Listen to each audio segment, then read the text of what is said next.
নমস্কাৰ পলিটিকেল বাৰ্তালৈ আপোনালোক সকলোকে স্বাগতম জনাইছোঁ যে আপোনালোক সকলোৱে জ্ঞাত যে ৰাজ্যৰ এগৰাকী কেবিনেট মন্ত্ৰীয়ে তেখেতে আপত্তিজনক বক্তব্য প্ৰকাশ কৰিছিলে এখন দলীয় সভাত তেখেতে আপত্তিজনক বক্তব্য প্ৰকাশ কৰিছিল আৰু প্ৰকাশ কৰি তেখেতে উল্লেখ কৰিছে যে মিয়াক কেন্দ্ৰ কৰি তেখেতে কিছু আপত্তিজনক বক্তব্য প্ৰকাশ কৰিছিল আৰু সেই বিষয়টোক লৈ যোৱাকালি বিধানসভাৰ মজিয়া উত্তাল হৈছিলে শাসকীয় পক্ষৰ বিৰুদ্ধে উত্তাল প্ৰতিবাদ সাব্যস্ত কৰিছিলে কংগ্ৰেছকে আদি কৰি এআইডিএফ দল আৰু ৰাজ্য দলৰ সভাপতিগৰাকীয়ে উত্তাল কৰিছিলে আজিৰ দিনটোত বিশেষৰূপে ৰাজ্যৰ কেইবাটাও সংখ্যালঘু যিসকল সংখ্যালঘু নেতৃত্ব আছে বা সংখ্যালঘু ছাত্ৰ সন্থাই হওক তেখেতসকলে এই মুহূৰ্তত তেখেতসকলে অশোক সিংহলৰ বিৰুদ্ধে তেখেতসকলে গোচৰ ৰুজু কৰিছে আৰু আটাইতকৈ আপত্তিজনক যিটো বক্তব্য প্ৰকাশ কৰিছে আৰু এই বক্তব্য কেন্দ্ৰ কৰি এই মুহূৰ্তত এতিয়া ৰাজ্য উত্তাল হোৱা পৰিলক্ষিত হৈছে আৰু এই মুহূৰ্তত আপোনালোকক সকলোকে জনাব বিচাৰিছোঁ এগৰাকী কেবিনেট মন্ত্ৰী যদি এনেধৰণৰ আপত্তিজনক বক্তব্য প্ৰকাশ কৰে তেন্তে ৰাজ্যখনৰ বাবে এয়া এক অতি অশুভনীয় দিশ বুলি এতিয়া উল্লেখ কৰিছে সকলোৱে আপোনালোকৰ কমেণ্ট বক্সৰ জৰিয়তে আমাৰ এই পোনপটীয়া সম্প্ৰচাৰৰ জৰিয়তে আপোনালোকৰ বক্তব্য প্ৰকাশ কৰিব পাৰিব আৰু এই মুহূৰ্তত আমাৰ সৈতে সংযুক্ত হৈছে আমছুৰ সভাপতি ৰেজাউল কৰিম ডাঙৰীয়া আমাৰ সৈতে সংযুক্ত হৈছে ফোনযোগে আমি তেখেতৰ সৈতে আমি পোনপটীয়া সম্প্ৰচাৰৰ জৰিয়তে তেখেতৰ প্ৰতিক্ৰিয়া এই সন্দৰ্ভত জানিবৰ কাৰণে আমি প্ৰয়াস কৰিছোঁ ৰেজাউল কৰিম ডাঙৰীয়া আপোনাক এই মুহূৰ্তত স্বাগতম জনাইছোঁ আপুনি জ্ঞাত যে এগৰাকী দায়িত্বশীল মন্ত্ৰীয়ে তেখেতৰ যি এক বক্তব্য এই বক্তব্যৰ ক্ষেত্ৰত আপোনাৰ প্ৰথম প্ৰতিক্ৰিয়া কি হ'ব প্ৰথম কথা হৈছে যে অশোক সিংহাল ডাঙৰীয়া কোনো দায়িত্বশীল মন্ত্ৰীয়ে নহয় আসলে দায়িত্ব নথকাৰ কাৰণে দায়িত্ব জ্ঞানহীন মানুহ কাৰণেই আজি এনেকুৱা ধৰণৰ এটা সম্প্ৰদায়ক এটা জাতিক টাৰ্গেট কৰি এনেকুৱা ধৰণৰ মন্তব্য আগবঢ়াব পাৰে কোনো দায়িত্বশীল ব্যক্তি এনেকুৱা ধৰণৰ মন্তব্য আগবঢ়াব নোৱাৰে আজি গুৰুজনাৰ সৃষ্টি ভাওনাকো আজি যিজন ব্যক্তিয়ে টুলুঙা মন্তব্য কৰে বা অপমান কৰাৰ সাহস গোটাব পাৰে গতিকে তেওঁক আমি ভাবো যে কোনো ধৰণৰ দায়িত্বশীল ব্যক্তি নহয় গতিকে অশোক সিংহাল ডাঙৰীয়া মিয়া সম্প্ৰদায় সম্পৰ্কে বা গুৰুজনাৰ সৃষ্টি ভাওনা সম্পৰ্কে যি ধৰণে মন্তব্য আগবঢ়াইছে তাক আমি তীব্ৰভাৱে নিন্দা কৰিছোঁ গৰিহণা দিছোঁ আচলতে আমি অসমীয়া ৰাইজে অসমবাসী ৰাইজে সদায় আমি বহিৰাগত বনিয়াক আঁকোৱালি লোৱাৰ কাৰণে এই ধৰণৰ সাহসবিলাক পাইছে অশোক সিংহাল হৈছে এজন বহিৰাগত বনিয়া মানুহ তেওঁ অসমত আহিছে অসমখন লুটিবৰ কাৰণে তেওঁ বিভিন্ন বিভাগৰ মন্ত্ৰী হৈছে মন্ত্ৰী হৈ লুটপুট কৰি খাই পেলাই অসমখন এৰিব গতিকে সেই ধৰণৰ মানুহক যেতিয়া আমাৰ মুখ্যমন্ত্ৰীয়ে এটা গুৰু দায়িত্ব অৰ্পণ কৰিছে স্বাস্থ্য বিভাগৰ দৰে বিভাগ দায়িত্ব অৰ্পণ কৰিছে গতিকে এনেকুৱা ধৰণৰ কথাবিলাক এনেকুৱা ধৰণৰ সাহসতা গোটাবলৈ সক্ষম হৈছে পাৰিছে গতিকে স্পষ্ট ভাষাত আমি কৈছো আজি মিয়াসকলক যি ধৰণে তুচ্ছ তাচ্ছিল্য কৰিছে অশোক সিংহাল মিয়াসকলৰ লগত 1% মিয়াসকল কৈছে নেকি অশোক সিংহালৰ লগত মিয়াসকল আছে লাজ থাকিব লাগিছিল অশোক সিংহাল ডাঙৰীয়া যে মিয়াৰ টেক্স লৈ তেওঁ মন্ত্ৰীসভাৰ মন্ত্ৰীৰ দৰমহা লৈ আছে মিয়াৰ টেক্স খাই আছে দেখোন মিয়াই দিয়া কৰ চৰকাৰক মিয়াই দিয়া কৰ আজি অশোক সিংহাল ডাঙৰীয়া খাই আছে তেওঁ সেই টেক্সটো দৰমহা ল'ব নালাগিছিল যদি মিয়াৰ টেক্সৰে দৰমহাটো পাই আছে কাৰণ চৰকাৰৰ দৰমহা কাৰ পৰা দি আছে টেক্সটো মানুহৰ টেক্সৰ জৰিয়তে দিছে মিয়াসকলেতো টেক্স দিছে চৰকাৰক আজি যি মিয়াসকলে অসমৰ অৰ্থনৈতিক ভঁৰাল টনকিয়াল কৰাৰ ক্ষেত্ৰত আপ্ৰাণ চেষ্টা কৰি আছে অসমীয়া জাতি গঠন প্ৰক্ৰিয়াত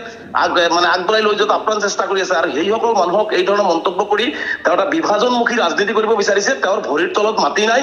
তেওঁ ৰাজনৈতিকভাৱে এতিয়া উৎখাত হোৱাৰ সময় অসমবাসী ৰাইজে সিদ্ধান্ত লৈছে গতিকে তেওঁৰ ভৰিৰ তলত মাটি নাই তেওঁ এনেকুৱা ধৰণৰ কথাবিলাক ক'ব বিচাৰিছে কোনে ক'ত কি খাব কোনে কি ক'ত দোকান দিব সেইবিলাক কৈ আচলতে আমাৰ মাজত বিভাজন কৰাটো হৈছে তেওঁৰ এটা ষড়যন্ত্ৰ গতিকে স্পষ্ট ভাষাত আমি অসমৰ মুখ্যমন্ত্ৰী ডাঙৰীয়াক কৈছো যে তেওঁক এনেকুৱা ধৰণৰ দায়িত্বশীল মন্তব্য অগণতান্ত্ৰিক অসাংবিধানিক মন্তব্য কৰাৰ বাবে তেওঁক মন্ত্ৰীসভাৰ পৰা বৰ্খাস্ত কৰিব লাগে কাৰণ তেওঁ স্বাস্থ্য বিভাগৰ দৰে এটা ডাঙৰ গুৰু দায়িত্বত আছে আজি এনেকুৱা হৈছে তেওঁ আচলতে হস্পিটেলবিলাক ভাগ কৰিব বিচাৰিছে আজি Guwahati medical college Dibrugarh medical Silchar medical কলেজৰ ডক্টৰ নাৰ্ছ বা কৰ্মচাৰীসকলৰ মাজত এটা বিভাজন সৃষ্টি কৰিব বিচাৰিছে গতিকে ইয়াৰ দ্বাৰা কিন্তু আচলতে মানুহৰ মাজত এটা সংঘাত সৃষ্টি হ'ব মানুহৰ মাজত বেয়া প্ৰতিক্ৰিয়া হ'ব মানুহৰ মাজত বিষবাষ্প বিয়পাই মানুহৰ ব্ৰেইন নষ্ট কৰি পেলাই এটা সংঘাত সৃষ্টি কৰি ৰাজনৈতিক বৈতৰণি পাৰ কৰিব বিচাৰিব মানুহে ৰাজনীতি কৰে ৰাজনৈতিক নেতাসকলক আমি দেখিছো যে সদায় মানুহক সমন্বয় আৰু একতাৰ দলেৰে বান্ধ খুৱাই কেনেকে আগবঢ়াই লৈ যায় তাৰ চিন্তা চৰ্চা কৰে আৰু এইজন নিকৃষ্ট নিজ মানসিকতাৰ অশোক সিংহাল ডাঙৰীয়াই সদায় এনেকুৱা ধৰণৰ বক্তব্য দি অসমখন বিভাজন কৰাৰ কাৰণে লাগি আছে গতিকে মুখ্যমন্ত্ৰী ডাঙৰীয়াক আমি স্পষ্ট ভাষাত কৈছো তেওঁৰ বিৰুদ্ধে ব্যৱস্থা হ'ব লাগে ইতিমধ্যে আমি আইনগত ব্যৱস্থা লৈছো FIR দাখিল কৰিছো যোৱাকালি আৰু আমি আজি ৰাজ্যপাল আৰু বিধানসভাৰ অধ্যক্ষক আমি স্মাৰক পত্ৰ প্ৰদান কৰিম যে অশোক সিংহাল ডাঙৰীয়াক ইমিডিয়েট তেওঁক মন্ত্ৰীসভাৰ পৰা বৰ্খাস্ত কৰিব লাগে কাৰণ এইজন এজন দুৰ্নীতিগ্ৰস্ত লুটপাট অসমখন লুটপাট কৰি খোৱা, অসমৰ সাম্প্ৰদায়িক হিংসা বিয়পা, অসমৰ সমন্বয় নষ্ট কৰা, গুৰুজনাক অপমান কৰা, গুৰুজনাৰ সৃষ্টিক অপমান কৰা, 90 লাখ মানুহক তেওঁ টাৰ্গেট কৰি মানে বিষবাস্প সেই 90 লাখ মানুহৰ টেক্স লৈ দৰমহা খাই তেওঁ পৰিয়াল পোহপাল দি আছে। তাৰপিছত এনেকুৱা ধৰণৰ মন্তব্য কৰা ব্যক্তিক উৎখাত কৰিবৰ কাৰণে আমি অসমবাসী ৰাইজক আহ্বান জনাইছো। আৰু অসমত মই স্পষ্টকৈ কৈছো, অসমত তেওঁ ইমান দবদবাই কিয় আছে? তাৰমানে অসমত যিমান চিণ্ডিকেট হয় এইবিলাকৰ ৰাজ তেওঁৰ হাতত আছে। গতিকে মুখ্যমন্ত্ৰী ডাঙৰীয়া সেইকাৰণে তেওঁক আচলতে ডাইন হাত বাহত কৰি ৰাখিছে নেকি? গতিকে মুখ্যমন্ত্ৰী ডাঙৰীয়া সহাত স্বৰূপ এইজন মন্ত্ৰী মুখ্যমন্ত্ৰী ডাঙৰীয়া যদি নাকি নলগায়, পৰৱৰ্তী পৰ্যায়ত কিন্তু অসমত এটা অপ্ৰীতিকৰ পৰিস্থিতিৰ সৃষ্টি হলে কিন্তু অসমৰ মুখ্যমন্ত্ৰী জগৰীয়া হ'ব। গতিকে মুখ্যমন্ত্ৰী ডাঙৰীয়া সময় থাকোঁতে অসমৰ সাতাম পৰীক্ষা ঐক্য সম্প্ৰীতি বিনষ্ট যাতে কৰিব নোৱাৰে এই ধৰণৰ বহিৰাগত বনিয়াই ৰাজনৈতিক ক্ষমতা লৈ ৰাজনৈতিক পাৱাৰ দেখুৱাই যাতে অসমখনৰ ধ্বংস কৰিব নোৱাৰে, তাৰ কাৰণে মুখ্যমন্ত্ৰীয়ে ব্যৱস্থা লওক। আৰু অসমবাসী ৰাইজক আমি অনুৰোধ জনাইছো, এনেকুৱা ধৰণৰ সাম্প্ৰদায়িক বিষবাস্প বিয়পাব পৰা, গুৰুজনক অপমান কৰিব পৰা, বিভিন্ন জাতি জনগোষ্ঠীক টাৰ্গেট কৰি অপমান কৰিব পৰা, অসমখন লুটপাট কৰিব বিচৰা এই অশোক সিংগালহঁতৰ দৰে বনিয়া গোষ্ঠীক আমি বয়কট কৰি আমি আমাৰ অসমীয়া জাতি একেলগে আগবাঢ়ি যোৱাৰ কাৰণে মই অসমবাসী ৰাইজক আহ্বান জনাইছো। ৰেজাউল কৰিম ডাঙৰীয়া, এই মুহূৰ্তত যিহেতু সামাজিক মাধ্যমতো ইয়াৰ বিশেষভাৱে যুৱ প্ৰজন্মৰ বিশেষভাৱে প্ৰতিক্ৰিয়া প্ৰকাশ কৰিছে, একাংশই উল্লেখ কৰিছে যে গুৰুজনাক অপমান কৰাৰ বিষয়টো অসমীয়া জাতিৰ বাবে এক অতি লজ্জাজনক এটি বিষয়। গতিকে এই সন্দৰ্ভত ইতিমধ্যে সামাজিক মাধ্যমত বিশেষভাৱে তোলপাৰ লগাইছে। আপোনাৰ এই সন্দৰ্ভত প্ৰতিক্ৰিয়া কি হ'ব? চাওক, আচলতে স্পৰ্ধা চাওক, যিজন গুৰুজনাই আজি ভাওনাৰ সৃষ্টি কৰিছে, আজি সেই গুৰুজনাৰ আদৰ্শৰে সেই গুৰুজনাৰ মানে ইহৰে আমি সকলোৱে অনুপ্ৰেৰিত হৈ অসমখন আগুৱাই লৈ গৈ আছো। শ্ৰীমন্ত শংকৰদেৱ গুৰুজনাৰ কথা বাৰ্তাবিলাকে সৰগত কৰি অসমবাসী অসমৰ প্ৰতিজন নাগৰিকেই আচলতে শ্ৰদ্ধা সহকাৰে সেই কথা বাৰ্তাবিলাক লৈ অসমৰ জাতি গঠন প্ৰক্ৰিয়া অসমীয়া সমাজ সংস্কৃতি মানুহখিনি আগবাঢ়ি গৈ আছে। আৰু তেনেকুৱা এজন গুৰুজনাৰ সৃষ্টিক তেওঁৰ স্পৰ্ধা চাওক, আচলতে এই কাৰণে পাৰিছে যে আচলতে তেওঁ অসমীয়া নহয়, অসমৰ ভাষা সংস্কৃতিৰ কোনো জ্ঞান তেওঁৰ নাই, পৰিসীমা তেওঁৰ নাই। আৰু তেওঁক আচলতে পোৱাতকে বেছি অসমৰ ৰাইজে দিছে আৰু পোৱাতকে তেওঁক অসমৰ মুখ্যমন্ত্ৰীয়ে বেছি দিলে, যাৰ কাৰণে তেওঁ এনেকুৱা ধৰণৰ মানে এই ধৰণৰ কথা কোৱাৰ সাহস গোটাব পাৰিছে। গতিকে মই ভাবো যে অসমীয়া জাতিটোৰ কাৰণে, অসমীয়া সমাজ ব্যৱস্থাৰ কাৰণে এই ধৰণৰ মানুহ কিন্তু অভিশাপ।